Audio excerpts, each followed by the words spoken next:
And then to make matters worse, Pharaoh has a change of heart and organizes his armies and begins to pursue after Israel. And so now you've got Israel trapped with the Red Sea in front of them, the pharaohs of Egypt behind them, the armies of Egypt behind them. And they're trapped. So what does God do?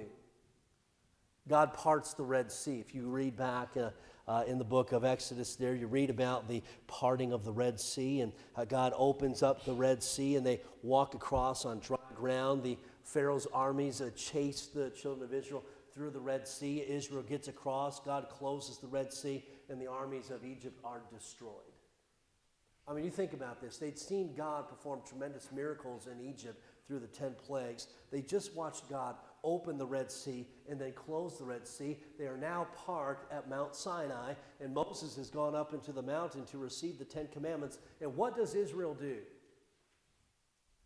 They make for themselves a golden calf, a false god, and begin worshiping that. And so as Stephen is preaching this message, he says, the children of Israel, you guys, you did not listen to Moses. You did not obey Moses. In fact, the children of Israel, throughout our history, Stephen says, we've turned our back on God. Now, you think about what we read in chapter number 6. The false accusation was made that they had what? Blasphemed against the word of Moses.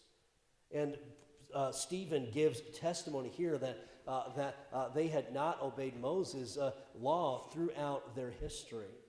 And we find in this passage, even in the last couple of verses that we read, that not only did they reject Moses and the law in their history, but they also rejected the worship of the one true God and began worshiping false gods. They chose to worship those false gods, as we read in verse number 40 of chapter number 7. And verse number 41, we find that false god being a calf, and they sacrificed unto that idol, and they rejoiced in the works of their own hands. We find also, if you look at verse number 42, as we consider this worship of false